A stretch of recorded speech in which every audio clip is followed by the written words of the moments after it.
नमस्कार साथियों, स्वागत है आप सभी का फिनिक्स जीपीएससी पर। इस वीडियो में हम देखने वाले हैं अप्रैल 2026 पर बेस हमारे छत्तीसगढ़ के करंट अफेयर्स पर टॉप 50 एमसीक्यूज। बिल्कुल हाई लेवल एमसीक्यूज हैं, सभी प्रकार के क्वेश्चन इसमें हैं। आपके स्टेटमेंट वाले भी हैं, कूट वाले भी हैं, सिंपल क्वेश्चन भी हैं, सभी टाइप के इसमें हमने क्वेश्चन शामिल करने की कोशिश की है, जैसा आपको एग्जाम्स में जनरली देखने को मिलता है। चलिए शुरू करते हैं। छत्तीसगढ़ को किस योजना के उत्कृष्ट क्रियान्वयन के लिए राष्ट्रीय पुरस्कार प्राप्त हुआ है? तो इस योजना के लिए जो राष्ट्रीय पुरस्कार प्राप्त हुआ है वह है आयुष्मान भारत प्रधानमंत्री जन आरोग्य योजना, जिसे जन आरोग्य योजना के नाम से भी आप जानते होंगे, आयुष्मान भारत योजना के नाम से जानते होंगे, पीएम जन आरोग्य योजना के नाम से जानते होंगे, सब एक ही है। यही आयुष्मान भारत प्रधानमंत्री जन आरोग्य योजना के लिए छत्तीसगढ़ को राष्ट्रीय सम्मान मिला है, इसके बेहतर तरीके से क्रियान्वयन के लिए। आयुष्मान भारत प्रधानमंत्री जन आरोग्य योजना अंतर्गत बड़े राज्यों की श्रेणी में छत्तीसगढ़ को किन श्रेणियों में राष्ट्रीय पुरस्कार प्राप्त हुआ है? High trigger efficacy, timely processing of suspicious claims, best hospital network श्रेणी और सर्वश्रेष्ठ डिजिटल हेल्थ रिकॉर्ड श्रेणी। यहाँ पर छत्तीसगढ़ को जो अवार्ड मिला वह मिला हाई ट्रिगर एफिकेसी और timely processing of suspicious claims. ये दोनों कैटेगरी आखिर है क्या? तो देखिए, इस योजना के अंतर्गत, आयुष्मान भारत योजना के अंतर्गत 5 लाख रुपए तक के कैशलेस यानी निःशुल्क चिकित्सा सुविधा गरीबों को, बीपीएल वालों को प्रदान की जाती है। और इसके लिए क्या होता है, कई बार कुछ हॉस्पिटल्स थोड़े फर्जी क्लेम करते हैं। सपोज किसी को 4 दिन हॉस्पिटल में रखा तो 7 दिन दिखा दिया, कुछ मेडिकल बिल्स बढ़ा करके, कुछ यदि सर्जरी की गई है तो उसके बिल्स बढ़ा करके, ऐसा कुछ हॉस्पिटल्स करते हैं। और जो करते हैं उनके ऐसे फर्जी क्लेम को पकड़ने के लिए जो सॉफ्टवेयर यूज किया जाता है उसे बोला जाता है एंटी फ्रॉड। जो एंटी फ्रॉड ट्रिगर, ऐसा उस सॉफ्टवेयर का नाम होता है। तो इसी के नाम से या ट्रिगर एफिकेसी एक कैटेगरी बनाई गई है, उस श्रेणी में छत्तीसगढ़ को अवार्ड मिला है। दूसरा क्या, जब ऐसे फर्जी क्लेम पकड़ लिए गए तब इसे रोका नहीं गया, तुरंत इसका निराकरण किया गया। यदि कोई हॉस्पिटल फर्जी क्लेम कर रहा है तो उसे बैन किया गया, और यदि जिसका क्लेम सही है, लगा कि क्लेम संदिग्ध हो सकता है परंतु वह सही निकला, तो उसको उसकी फीस जो है वह दे दी गई। इसे बोला जाता है timely processing of suspicious claims. तो इन दो कैटेगरी के लिए छत्तीसगढ़ को राष्ट्रीय सम्मान मिला है, तो हमारा उत्तर हो जाएगा यहाँ पर ऑप्शन बी। राष्ट्रीय शी वेट एक्सीलेंस अवार्ड 2026 से किसे सम्मानित किया गया है? तो यह वेटनरी फील्ड के लिए अवार्ड दिया जाता है, और मुख्यतः जो महिला पशु चिकित्सक है उनको ही इस अवार्ड से सम्मानित किया जाता है। यह शक्कुबाई रामचंद्रन के नाम पर यह अवार्ड रखा गया, जो देश की पहली महिला पशु चिकित्सक थी। तो इस वर्ष जो इस अवार्ड से सम्मानित किया गया है वह सम्मानित किया गया है छत्तीसगढ़ की डॉक्टर ज्योति साहू को। डॉक्टर ज्योति साहू पीएचडी एक स्कॉलर है जो कि वेटनरी फील्ड में ही काम कर रही है, उनको इस सम्मान से सम्मानित किया गया। Doctor CM Singh excellence award in veterinary science 2026 से किसे सम्मानित किया गया है? तो यह सीएम सिंह चिंतामणि सिंह जी के नाम से यह अवार्ड रखा गया है। भारतीय पशु चिकित्सा विज्ञान के जनक माने जाते हैं। वेटनरी साइंस में ही इस अवार्ड को दिया जाता है। कोई पशु चिकित्सक है या कोई रिसर्च स्कॉलर है या कोई संस्थान है जिन्होंने बेहतर काम किया है, उन्हें इस सम्मान से सम्मानित किया जाता है। नेशनल लेवल पर इस अवार्ड का बहुत बड़ा नाम है, और इस ईयर जिन्हें इस अवार्ड से सम्मानित किया गया वो है डॉक्टर भीष्मदेव साहू। डॉक्टर भीष्मदेव साहू छत्तीसगढ़ से बिलोंग करते हैं, इन्हें इस अवार्ड से सम्मानित किया गया। सर्वश्रेष्ठ सोयाबीन अनुसंधान केंद्र का राष्ट्रीय पुरस्कार किसे प्राप्त हुआ है? तो इस सोयाबीन अनुसंधान केंद्र बेहतर सोयाबीन प्रबंधन के लिए, बेहतर सोयाबीन रिसर्च के लिए, बेहतर किस्म के सोयाबीन बीज के उत्पादन के लिए, बेहतर सोयाबीन उपज के लिए, इन सभी चीजों के लिए राष्ट्रीय पुरस्कार प्राप्त हुआ है छत्तीसगढ़ के आईजीकेवी रायपुर यानी इंदिरा गांधी कृषि विश्वविद्यालय रायपुर। राजकोषीय स्वास्थ्य सूचकांक यानी फिजिकल हेल्थ इंडेक्स 2026 में छत्तीसगढ़ की रैंक क्या है? तो 2025 में जो छत्तीसगढ़ की रैंक थी वह थी सेकंड, अब उससे गिर करके इस वर्ष हो गई है 6th, 6वें स्थान पर छत्तीसगढ़ है। निर्यात तैयारी सूचकांक यानी एक्सपोर्ट प्रिपेयर्डनेस इंडेक्स 2024 के संबंध में निम्नलिखित तथ्यों पर विचार कीजिए। यह सूचकांक नीति आयोग द्वारा जारी किया जाता है। इस सूचकांक में छत्तीसगढ़ भारत में 16वीं रैंक पर है। छत्तीसगढ़ को एस्पायरर श्रेणी में रखा गया। तो यह 2024 आपको जरूर दिख रहा होगा, पर इसे जो लॉन्च किया गया वह 2026 में किया गया है। तो 2024 के डेटा के अनुसार छत्तीसगढ़ जो है भारत में 16वीं रैंक पर था, यह बिल्कुल सही है। ओवरऑल कैटेगरी में 16वीं रैंक पर है। और यदि बिग स्टेट्स की कैटेगरी यानी बड़े राज्यों की श्रेणी में देखा जाए, बड़ी राज्य श्रेणी में देखा जाए तो छत्तीसगढ़ की रैंक थी 14, 14वां रैंक। यदि ओवरऑल देखा जाए तो भारत में छत्तीसगढ़ का रैंक रहा है 16वां। तो यह सूचकांक नीति आयोग द्वारा ही जारी किया जाता है और छत्तीसगढ़ को एस्पायरर श्रेणी में ही रखा गया था, जो लोअर बॉटम श्रेणी थी उसमें ही छत्तीसगढ़ को रखा गया था। तो यहाँ पर हमारा उत्तर हो जाएगा ऑप्शन डी, यानी तीनों ही कथन सही। निर्यात तैयारी सूचकांक 2024 के अनुसार विदेशों को छत्तीसगढ़ से सर्वाधिक निर्यात होने वाली वस्तु कौन सी है? तो छत्तीसगढ़ से जो सर्वाधिक निर्यात होता है पहले पोजीशन पर है चावल, फर्स्ट। तो हमारा उत्तर हो जाएगा ऑप्शन बी। और सेकंड पोजीशन पर बना हुआ है एल्यूमिनियम। एल्यूमिनियम सेकंड सबसे ज्यादा एक्सपोर्ट होता है छत्तीसगढ़ से। और यहाँ पर विदेशों को बात हो रही, विदेशों को जो एक्सपोर्ट होता है उसकी बात हो रही। मुख्यमंत्री बस्तर स्वास्थ्य योजना का शुभारंभ किस जिले में होगा? तो इस योजना का शुभारंभ जो है वह किया जाएगा सुकमा जिले में। हेल्थ रिलेटेड ये स्कीम्स है। तो मुख्यमंत्री बस्तर स्वास्थ्य योजना का शुभारंभ होगा सुकमा से। दिशा दर्शन भ्रमण योजना का मुख्य उद्देश्य क्या है? तो इस दिशा दर्शन भ्रमण योजना के तहत जो महिला स्व सहायता ग्रुप, महिला स्व सहायता समूह है, उनकी जो महिला कार्यकर्ता है उनको झारखंड रांची में स्थित एक संस्थान है विकास भारती संस्थान, वहां पर इनको ले जाया गया और कई अन्य टाइप के इनको प्रशिक्षण वहां पर दिए गए, जैसे सिलाई कढ़ाई की हो गई या मछली पालन वगैरह के हो गए या अन्य प्रकार के, इस प्रकार के जो भी कुटीर उद्योग, घरेलू उद्योग या मध्यम उद्योग वाले चीजें हैं उनकी इनको प्रशिक्षण दी गई, फूड प्रोसेसिंग वगैरह की। और इनको दे करके आर्थिक आत्मनिर्भरता के क्षेत्र में अग्रसर बनाया जा रहा है। तो यहाँ पर हमारा मुख्य उद्देश्य अब आप समझ गए होंगे, महिला सेल्फ हेल्प ग्रुप्स की आजीविका क्षमता का विकास करना इसका मुख्य उद्देश्य था। महिला बाल विकास विभाग द्वारा यह योजना संचालित की जा रही थी। अस्मिता परियोजना का मुख्य उद्देश्य क्या है? तो इस अस्मिता परियोजना के अंतर्गत जो महिलाएं हैं उनको अपना व्यक्तिगत पोल्ट्री शेड प्रदान किया जा रहा है। यहाँ पर इनको पोल्ट्री शेड एक एक प्रदान कर दिया जा रहा है, कुछ महिलाओं को चयनित करके, गरीब महिलाओं को। और यहाँ पर इनको कुछ चूजे मुर्गी वगैरह दी जा रही है और इनको प्रशिक्षण दिया जा रहा है कैसे इन कुक्कुट धनों को पालना है, कैसे इनको रखना है, कितना दाना पानी देना है, किन तापमान में इनको रखना है, इनके अंडे हो गए तो कैसे सहेजना है, ये सारी बातों की जानकारी उन्हें दी जा रही है ताकि उन्हें आर्थिक रूप से सक्षम बनाया जा सके, आर्थिक रूप से आत्मनिर्भर बनाया जा सके, इनको दीर्घकाल रोजगार प्राप्त हो सके। इसके लिए अस्मिता परियोजना लॉन्च की गई है और इसका मुख्य उद्देश्य आप समझ गए होंगे, ग्रामीण महिलाओं को सफल उद्यमी बनाना, यानी option C will be our right answer. Chinhari योजना के संबंध में कथनों पर विचार कीजिए, हमें बताना है इसमें से कौन से कथन सही नहीं है। लोक कलाकारों, शिल्पकारों, गायकों, नर्तकों का इसमें पंजीयन किया जाता है। चयनित कलाकारों को आर्थिक सहायता एवं विभिन्न मंचों पर अवसर दिए जाते हैं। योजना केवल राष्ट्रीय स्तर के कलाकारों के लिए संचालित की जाती है। यहाँ पर हमको बताना है कौन से कथन सही नहीं है। तो इसमें क्या किया जा रहा है, लोक कलाकार, शिल्प कलाकार, गायक, नर्तक, इनका पंजीयन तो किया ही जा रहा है और ये जिनका पंजीयन किया जाएगा उनको विभिन्न महोत्सव, उत्सव, आयोजन वगैरह पर इनको अवसर प्रदान किए जाएंगे कि ये आए और अपनी कलाकृति दिखाएं। और यह योजना केवल राष्ट्रीय स्तर के कलाकार के नहीं, राज्य स्तर, जिला स्तर, यहाँ तक कि स्थानीय स्तर के कलाकारों के लिए भी है। सभी की यहाँ पर पंजीयन वगैरह की जाएंगी। तो हमारा यहाँ जो कथन सही नहीं है वह हो जाएगा डी। केवल 3 सही नहीं है, बाकी 2 हमारे यहाँ कथन सही है। बस्तर मुन्ने अभियान, इसकी शुरुआत बस्तर संभाग के कितने जिलों में की गई है? तो इस बस्तर मुन्ने अभियान की शुरुआत बस्तर संभाग के 7 जिलों में की गई। 7 जिले में इस अभियान की शुरुआत की गई है।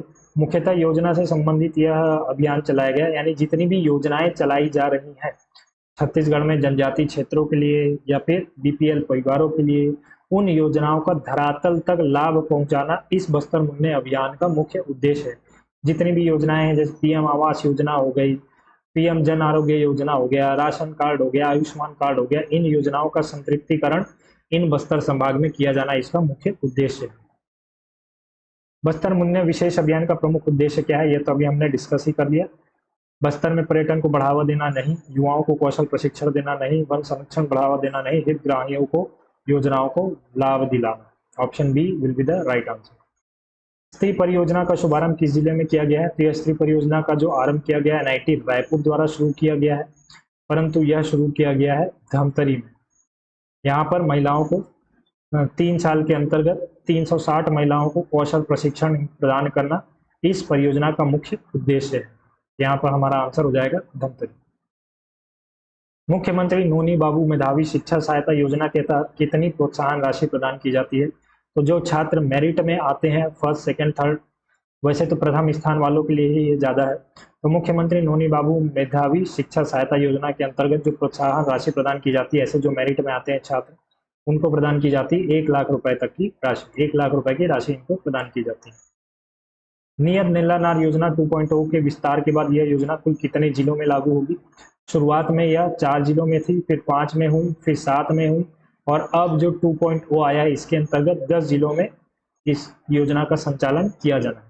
कोई भी सुरक्षा कैंप है उसके 5 किलोमीटर के दायरे में आने वाले जितने भी गांव हैं, इनका पूर्ण विकास करना इस योजना का मुख्य लक्ष्य बनाया गया है। अब यह 10 जिलों में संचालित होगी। बस्तर संभाग के 7 जिले, फिर 7 में आपका हो गया गरियाबंद, एक हो गया मोहला मानपुर अंबागढ़ चौकी, और एक हो गया खैरागढ़ सुलखदान गंडक। तो ये 10 जिलों में इन योजना का संचालन किया जाना है। मखाना विकास योजना क्रियान्वयन हेतु चयनित जिलों के संबंध में कथनों पर विचार कीजिए, और इसमें से कूट में से सही उत्तर चुनना है हमको। किन किन जिलों का इसमें चयन किया गया है मखाना विकास योजना के अंतर्गत? धमतरी, बालोद, महासमुंद, गरियाबंद। तो मखाना उत्पादन को छत्तीसगढ़ में लगातार प्रोत्साहन दिया जा रहा है। इसके लिए क्या है, मखाना जो भी हमारी उत्पादन होती है उसके लिए बहुत ज़्यादा जल की आवश्यकता होती है। 2 से 3 फीट तक इसमें पानी लगातार भरा रहना चाहिए, और चूंकि ऐसा पानी भरा रहना चाहिए तो हम कोई वृष्टि छाया वाले क्षेत्र जैसे कबीरधाम वाले क्षेत्र तो चुनाव नहीं कर सकते। चुनाव उन्हीं क्षेत्रों का करेंगे जहाँ पर लगातार जल उपलब्धता बनी रहे। जल उपलब्धता कहाँ बनी रहेगी? जो ढाल वाले क्षेत्र होंगे। ढाल वाले क्षेत्र के लिए अब हमको दिमाग ये लगाना है कि इन ढाल वाले क्षेत्र में ही सबसे ज़्यादा बांध हमको दिखते हैं। तो ये ढाल वाले क्षेत्र कौन कौन से हैं? धमतरी है, बालोद है, महासमुंद है और गरियाबंद है। ये चारों जिलों को चयनित किया गया है मखाना विकास परियोजना के लिए। तो हमारा उत्तर हो जाएगा यहाँ ऑप्शन बी। AI सक्षम शिक्षा अभियान के शुरुआती पायलट प्रोजेक्ट के रूप में किस जिले से की जाएगी? यानी इस अभियान का शुरुआत पायलट प्रोजेक्ट के रूप में किस जिले से किया जाएगा? तो यह AI सक्षम शिक्षा अभियान मुख्यतः टीचर ट्रेनिंग से संबंधित है। टीचर्स को AI का जो भी प्रशिक्षण वगैरह दिया जाएगा वो इसके माध्यम से, इसकी मदद से, AI की मदद से वो क्या करेंगे, विभिन्न विषयों पर प्रशिक्षण कार्यक्रम वगैरह बना सकते हैं। साथ में कुछ एनिमेशन तैयार कर सकते हैं, क्विज तैयार कर सकते हैं, बच्चों के लिए जो डिफिकल्ट कंसेप्ट है उसको कैसे इजी बनाया जाए इसके लिए शिक्षण कार्यक्रम बना सकते हैं, लेसन प्लान वगैरह ये बना सकते हैं, ये सारी चीज़ें कर सकते हैं। और इसके लिए इसको पायलट प्रोजेक्ट के रूप में शुरू किया गया जिला रायपुर से। देखा जाएगा इसका संचालन कैसे हो रहा है, कुछ लूप होल्स निकाले जाएंगे, रेक्टिफाई करके फिर बाकी छत्तीसगढ़ के 33 जिलों में इसे संचालित किया जाएगा। AI सक्षम शिक्षा अभियान का मुख्य उद्देश्य क्या है? सभी विद्यालयों में स्मार्ट बोर्ड लगाना नहीं, इन विद्यार्थियों को निःशुल्क लैपटॉप प्रदान करना नहीं, स्कूल शिक्षा में AI आधारित नवाचारों को बढ़ावा देना, यस। यहाँ पर उत्तर हो जाएगा हमारा option C. AI reading programme के पायलट प्रोजेक्ट के लिए किन 2 जिलों का चयन किया गया है? तो AI रीडिंग प्रोग्राम के तहत जो जिलों का चयन किया गया है वह है जशपुर एवं दुर्ग। जशपुर एवं दुर्ग, यानी option C will be the right answer. AI reading programme के प्रथम चरण में छत्तीसगढ़ के कितने शासकीय विद्यालयों का चयन हुआ है? तो जशपुर एवं दुर्ग से कुल 25 प्राथमिक विद्यालयों का चयन किया गया है। ऑप्शन हो जाएगा C will be the right answer. वर्ष 2025-26 में छत्तीसगढ़ को खनिज राजस्व के रूप में कितनी राशि प्राप्त हुई है? यह जो राशि प्राप्त हुई है पिछले वर्ष से 14% अधिक है, 14% की वृद्धि के साथ प्राप्त हुई है, और वह राशि है 16,625 करोड़ रुपए। उत्तर हो जाएगा हमारा ऑप्शन सी। जनगणना 2027 के प्रथम चरण से पूर्व कौन सी प्रक्रिया संपादित की जाएगी? तो जनगणना के पूर्व जैसे आप जानते हैं स्वगणना की प्रक्रिया जो है वह पूरी की जाएगी। ऐप एक बना दिया गया है, जो भी सिटीजन चाहते हैं अपनी जो भी गणना या कुछ डेटा वगैरह प्रविष्ट करने के लिए यदि वो डालना चाहें बिल्कुल डाल सकते हैं। तो स्वगणना जो है यह प्रक्रिया संपादित की जाएगी। छत्तीसगढ़ में जनगणना 2027 के प्रथम चरण के अंतर्गत कौन सा कार्य किया जाएगा? प्रथम चरण के अंतर्गत जनसंख्या की अंतिम गणना नहीं हो सकती, चूंकि ये प्रथम चरण है उसी में अंतिम गणना नहीं होने वाली। सामाजिक आर्थिक सर्वेक्षण भी नहीं। मकान सूचीकरण एवं मकानों की गणना इसमें की जानी है। तो option C will be the right answer. MNREGA अंतर्गत सर्वाधिक मानव दिवस रोजगार प्रदान करने में राज्य में प्रथम स्थान कौन सा जिला रहा है, तो राज्य में जो प्रथम जिला रहा है सर्वाधिक मानव रोजगार जिसने प्रदान किया है वह है जिला कबीरधाम। राज्य में विकसित कृषि संकल्प अभियान का प्रमुख उद्देश्य क्या है? तो यह एक कृषि संकल्प अभियान चलाया गया था। इसके अंतर्गत किसानों को विभिन्न कृषि संबंधित योजनाएं हैं उसके बारे में उनको जानकारी दी गई। यदि कोई इससे जुड़ा हुआ नहीं है तो उसे जोड़ा गया, जैसे पीएम किसान सम्मान निधि, पीएम फसल बीमा योजना, इस प्रकार की कई अन्य योजनाओं से किसानों को जोड़ा गया। तो हमारा उत्तर हो जाएगा यहाँ पर ऑप्शन बी। सुशासन तिहार 2026 का आयोजन कब किया जाएगा? तो ये एक सुशासन तिहार का आयोजन किया जा रहा है छत्तीसगढ़ सरकार द्वारा। इसके अंतर्गत समाधान शिविर कई लगाए जाएंगे जिसमें ग्रामीणों से, नागरिकों से उनकी समस्याएं जानी जाएगी और उनका निराकरण किया जाएगा। इसकी अवधि रखी गई है 1 मई से 10 जून। छत्तीसगढ़ में समान नागरिक संहिता यानी यूनिफॉर्म सिविल कोड का प्रारूप तैयार करने गठित समिति के अध्यक्ष किसे बनाया गया है? लीला सेठ जी को नहीं, इंदु मल्होत्रा जी को नहीं, नागरत्ना जी को भी नहीं, रंजना प्रकाश देसाई पूर्व जज ये है, इन्हें बनाया गया है। पूर्व जज ये रहे हैं, इन्हें इस समिति का अध्यक्ष नियुक्त किया गया। प्रदेश में नवगठित कितनी प्राथमिक कृषि साख सहकारी समितियों का वर्चुअल शुभारंभ किया गया है? तो पहले थे प्रदेश में 2058 कृषि साख सहकारी समिति, इसे आप पढ़ते आए होंगे आर्थिक सर्वेक्षण वगैरह में भी। अब जो नई कृषि सहकारी समिति लॉन्च वर्चुअल शुभारंभ जिनका किया गया है वह किया गया है 515, यानी अब टोटल कितने हो गए? 2573 कुल प्राथमिक कृषि सहकारी साख समिति हमारे यहाँ हो गई छत्तीसगढ़ में। वर्तमान में छत्तीसगढ़ में प्राथमिक कृषि साख सहकारी समितियों की कुल संख्या कितनी है? यह देखिए यहीं पर हो गया 2473 नहीं, 2523 नहीं, 2550 नहीं, 2573। 2058 पहले थी, 515 का अभी शुरुआत किया गया, तो 2573 will be the right answer. Rajnandgaon में कंप्रेस बायोगैस संयंत्र की स्थापना के संबंध में निम्नलिखित कथनों पर विचार कीजिए और हमें बताना इसमें से कौन से कथन सही नहीं है। सीबीजी संयंत्र यानी कंप्रेस बायोगैस संयंत्र की स्थापना राजनांदगांव में की जाएगी, यह सही है।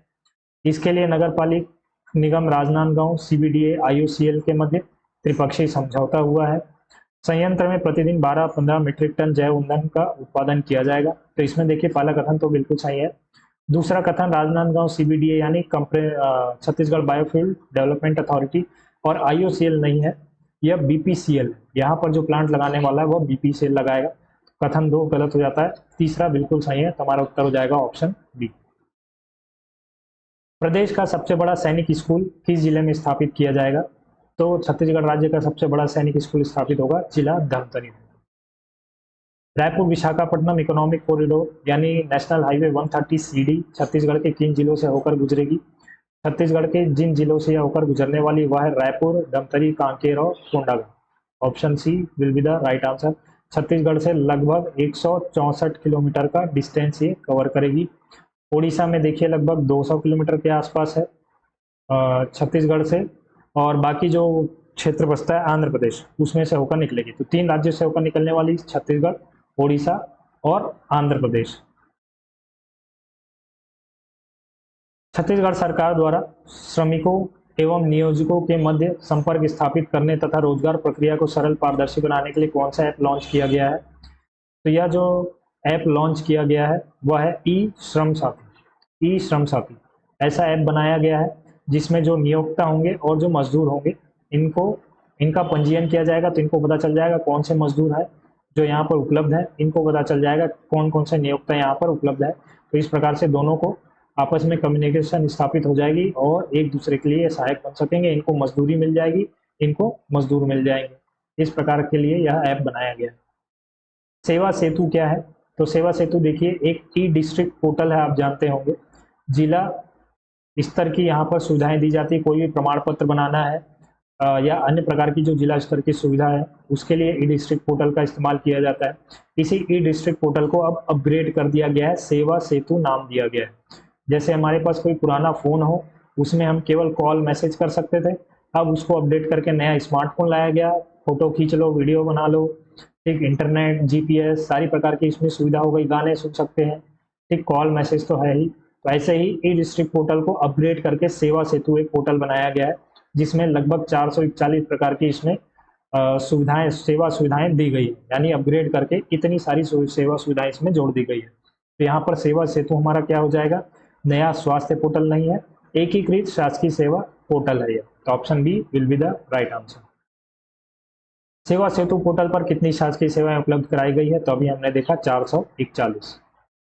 अटल आरोग्य लैब के माध्यम से प्रदेश में कितनी स्वास्थ्य संस्थानों में निःशुल्क जांच सुविधा उपलब्ध कराई जाएगी। तो अटल आरोग्य लैब क्या है, प्रदेश के कई सरकारी अस्पतालों में, पीएचसीज में यानी प्राइमरी हेल्थ केयर सेंटर वगैरह पे यह आरोग्य लैब स्थापित की गई है। इसमें कई प्रकार की आप कह सकते हैं जांच परीक्षण की जा सकती है, ब्लड टेस्ट हो गई, शुगर टेस्ट हो गई, बीपी वगैरह हो गए, मलेरिया टेस्ट हो गए, टाइफाइड टेस्ट हो गए, इस प्रकार की कई टेस्ट सुविधा की यहाँ पर जो शुभारंभ जो है वह किया गया है। और प्रदेश के लगभग 1046 स्वास्थ्य संस्थानों में इसका शुभारंभ किया गया है, जिसके अंतर्गत डिस्ट्रिक्ट हॉस्पिटल भी शामिल है और प्राइमरी हेल्थ केयर सेंटर भी शामिल है। तो हमारा उत्तर हो जाएगा यहाँ पर ऑप्शन सी। अटल आरोग्य लैब के माध्यम से कितने प्रकार की जांच निःशुल्क उपलब्ध कराई जाएगी, तो टोटल 133 प्रकार की यहाँ पर जांच उपलब्ध कराई जा रही है निःशुल्क। 8वें पोषण पखवाड़े की थीम क्या थी, तो 8वां पोषण पखवाड़ा जो है वह आयोजित किया गया था 9 से 23 अप्रैल तक, 15 दिवसीय होता है और इसका थीम था जीवन के पहले 6 वर्षों में पोषण सुनिश्चित करना नहीं, जीवन के पहले 6 वर्षों में मस्तिष्क विकास को अधिकतम करना। क्योंकि बच्चों के 0 से 6 वर्ष तक इसी अवधि में बच्चों के मस्तिष्क का विकास अधिकतम होता है, पूरी तरीके से हो जाता है, इसीलिए बच्चों पर इस समय पर अधिकतम ध्यान देना ही इसका थीम इस वर्ष रखा गया था। खेलो इंडिया ट्राइबल गेम 2026 की पदक तालिका में छत्तीसगढ़ का क्रमशः कौन सा स्थान रहा है और छत्तीसगढ़ ने कितने पदक इसमें जीते हैं, तो छत्तीसगढ़ ने कुल 19 पदक जीते थे, जिसमें से 3 स्वर्ण पदक है, 10 सिल्वर मेडल है और जो आपके बचे 6 हैं वो ब्रॉन्ज मेडल। 3 स्वर्ण पदक किन्होंने जीते थे, पहला पदक जीता था निकिता ने भारोत्तोलन में, दूसरा पदक जीता था सिद्धार्थ नागेश ने, इन्होंने जीता था शॉटपुट में, और तीसरा महिला फुटबॉल टीम ने जीता था, महिला फुटबॉल टीम ने जीता था। तो कुल 19 पदक छत्तीसगढ़ ने जीते और स्थान रहा था छत्तीसगढ़ का 9वां। छत्तीसगढ़ की रणजी क्रिकेट टीम के मुख्य कोच के रूप में किसे नियुक्त किया गया है, तो नियुक्त किया गया है अमय खुरसिया जी को। इंडियन टीम के पुराने बैट्समैन हैं, इनको रणजी क्रिकेट टीम का मुख्य कोच नियुक्त किया गया है। IBFF यूनिवर्सल कप 2026 में ज्ञानेश्वरी यादव ने स्वर्ण पदक किस भार वर्ग में जीता है, तो ज्ञानेश्वरी यादव 53 kg वर्ग में ही ये खेलती हैं और इसी kg वर्ग में इन्होंने स्वर्ण पदक जीता है। नॉर्वे के इथफ्योर्ड में आयोजित पैरा आर्म रेसलिंग कप 2026 में 85 kg भार वर्ग में स्वर्ण पदक किसने जीता है, तो पैरा आर्म रेसलिंग की बात हो रही है, पदक जीता है सीमन झा ने। Option B will be the right answer. चर्चित खिलाड़ी शिवानी सोनी का संबंध किस खेल से है, इंटरनेशनल लेवल की यह गोल्फ प्लेयर है Chhattisgarh. Option B will be the right answer. Dantewada के छिंदनार गांव में स्थापित मल्टी स्पोर्ट्स ग्राउंड का उद्घाटन किसने किया, तो अभी हाल में छत्तीसगढ़ में भगवान का आगमन हुआ था, भगवान इन द सेंस क्रिकेट के भगवान जो माने जाते हैं, यानी Sachin Tendulkar. Option D will be the right answer. इन्होंने मल्टी स्पोर्ट्स ग्राउंड का उद्घाटन किया दंतेवाड़ा के छिंदनार गांव। यह छत्तीसगढ़ ने सिंबॉलिक रूप से इनको बुलाया था ताकि यह दिखाया जा सके कि छत्तीसगढ़ से नक्सलवाद जो है बिल्कुल समाप्ति के कगार पर है। प्रस्तावित छत्तीसगढ़ स्पोर्ट्स यूनिवर्सिटी कहाँ स्थापित की जाएगी, तो यह स्पोर्ट्स यूनिवर्सिटी स्थापित की जाएगी Raipur. Option B will be the right answer. Miss India Chhattisgarh का खिताब किसने जीता है, तो यह मिस इंडिया छत्तीसगढ़ खिताब जिसने जीता है वह अब मिस इंडिया कंपटीशन में जाएगी और छत्तीसगढ़ का प्रतिनिधित्व करेगी, और यह जो कैंडिडेट है वह है अनुष्का सोन। इन्होंने जीता मिस इंडिया छत्तीसगढ़ का खिताब। गढ़ पहाड़ की गुफा में प्रागैतिहासिक मानव जीवन के आदिमकालीन शैल चित्र किस जिले में मिले हैं, तो जिस जिले में यह गढ़ पहाड़ है वहीं पर ये आदिमकालीन शैल चित्र मिले होंगे। तो गढ़ पहाड़ जो स्थित है वह स्थित है जिला Jashpur. Option D will be the right answer. Padmashri Shri Jageshwar Yadav ji के जीवन पर आधारित पुस्तक बिरहोर जननायक के लेखक कौन है, तो इनकी जीवनी एक तरीके से लिखी गई है, पद्मश्री से ये सम्मानित किए गए थे लास्ट ईयर, और किताब का शीर्षक है बिरहोर जननायक। ये भी आप याद रखिएगा, बिरहोर जनजाति से आते हैं। इसके लेखक हैं doctor Lokesh Patel. Option B will be the right answer. तो यह था हमारा अप्रैल महीने पर बेस्ड मंथली करंट अफेयर्स। इसके PDF आप हमारे टेलीग्राम चैनल से प्राप्त कर सकते हैं और ऐसे ही अन्य करंट अपडेट्स के लिए आप हमारे टेलीग्राम चैनल से भी जुड़े रह सकते हैं। लिंक हमारा डिस्क्रिप्शन बॉक्स में दिया हुआ है। मिलते हैं आपसे अगले ऐसे ही कुछ और इंटरेस्टिंग वीडियोस में। तब तक के लिए जय हिंद, जय भारत, जय छत्तीसगढ़।